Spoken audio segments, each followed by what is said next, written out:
The 18th of December 1990. A quiet morning in Dixon, Illinois. Nobody guessed a long con had been running for decades. No ski masks, no noisy vaults, no offshore accounts or complex schemes. Just an office, beige walls, fluorescent hum. A woman who treated money like clean math. She saw ledgers as lines. Lines that could move. Lines that could lie. For more than 20 years, over $53.7 million left the city's coffers. No alarms, no red flags, no instant audit drama. Until one day it all fell apart. This is the true story of Rita Crundwell. Small routines, football on Friday, farmers at the diner. Everyone knows a face. In the center of town stood City Hall inside. One woman kept the numbers. Her life was quiet. Her desk was neat. Her calendar was full of municipal meetings and routine approvals. She became comptroller in 1983. She was the person who signed the checks. She wrote the budgets. She looked at bank statements and said, "That's right." Her name was familiar. Her seat was assumed. People trusted that the books were tight. They spoke of her as dependable. They liked that she never drew attention. She never sought praise. She never argued. She filed forms on time. She answered questions politely. That made people relax. Relaxation allowed gaps to grow. She had control of key tasks: bank, reconciliations, transfers, access to accounts, budget reports. She did them alone. No second signature. No cross-check. No segregation of duties. A single person handling multiple checks. In accounting, that is a big hole. In a small town, it felt normal. Outside of City Hall, a top-tier quarter-horse farm. Luxury vehicles. Jewelry. Trips nobody expected from a municipal payroll. The purchases didn't match the paycheck, but people told simple stories. She saved well. She had a hobby. She earned it. No one pressed. The town's trust did the rest.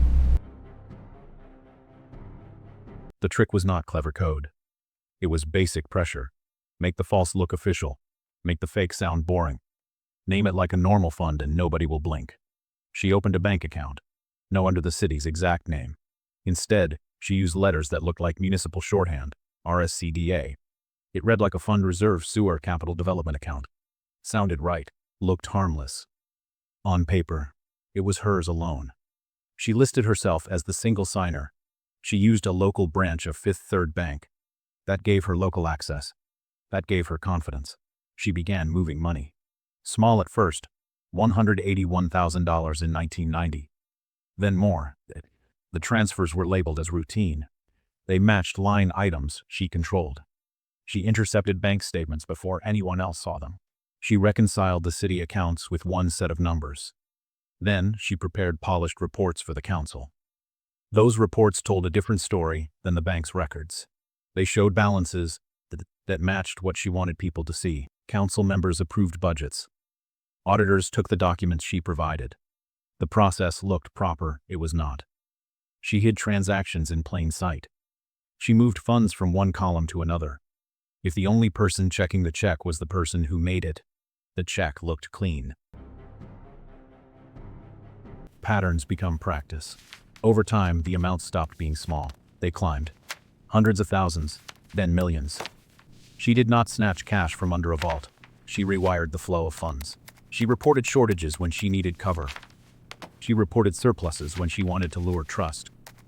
She told stories to mask timing gaps. State funds are delayed, she said when budgets tightened. Departments tighten belts. She nodded. She played the part of helper. The city tightened spending while her private purchases swelled.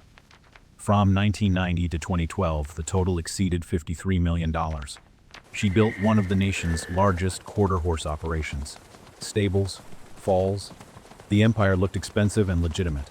She paid taxes on some items. She mixed public and private in a steady blend. The outward life masked the inward theft. The key was control. She had sole custody of bank statements. She alone had authority to transfer funds. She wrote the reports the council trusted. In effect, she became both player and referee. That is the failure mode many auditors warn about. When one person touches every link, the chain breaks quietly. There were small alarms outside. Auditors asked for backup. She supplied it. She could produce any document they requested because she had produced the originals. When cash balances low, She offered plausible reasons: economic cycles, delayed grants, strange billing cycles. She patched answers with calm. When officials suggested outside review, she volunteered to handle it. That deflected attention while she kept control over the message.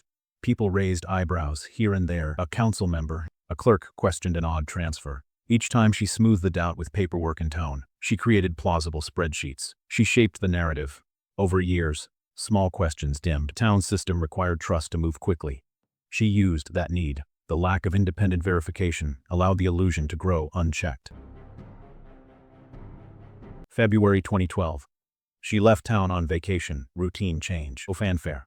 That absence was normal, but it unlocked a tiny slot of attention. Another employee opened mail that normally flowed to one desk. A bank statement slipped out of the stack.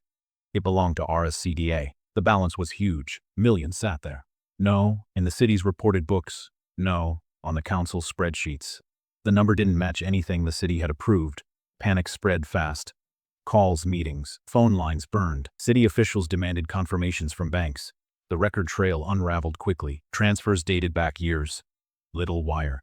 Repeated moves. The pattern traced back to one signer. The scandal stopped being theoretical and became concrete before the day ended. The Federal Bureau of Investigation, FBI, stepped in. Agents seized her ranch. They counted horses.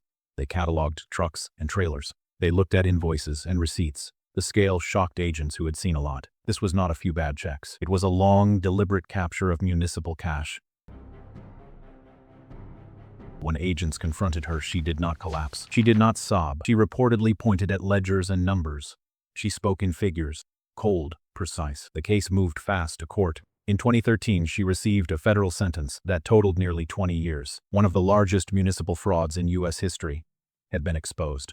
Dixon nearly tore apart. City services tightened. Programs were cut. Pensions felt the shock. Trust evaporated. People felt betrayed by the town's own bookkeeper. The emotional fallout lasted long after the legal process ended. Neighbors who had trusted her in social settings felt foolish. City leaders faced questions about oversight that went missing for decades. They asked how the system had allowed a single person to hold so much control for so long. The answer was both simple and painful. Small-town trust opened a path. The system had holes. Auditors relied on prepared papers instead of source documents. Banks processed transfers that looked routine. One person did not outsmart a fortress. She exploited a vacuum.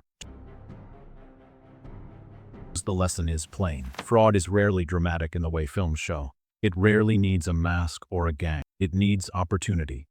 Opportunity grows in silence, in procedure gaps, in habits that bypass verification. She did not smuggle bills or launder cash through offshore trusts. She moved entries on ledgers. She adjusted balances, debit here. If no one compares the reconciliation to the raw bank data, it becomes easy to hide a river under a rug. What she proved is unsettling. Systems fail because people assume procedure is working. They do not fail only because someone plans evil. That slow erosion creates a space where a single actor can rewrite reality. Spreadsheets do not scream. They only reflect what someone types. When one person controls the typing and the checking, typed word becomes truth. If you watched to this point, please subscribe to our channel for more crime stories. Thank you for watching. See you in the next video.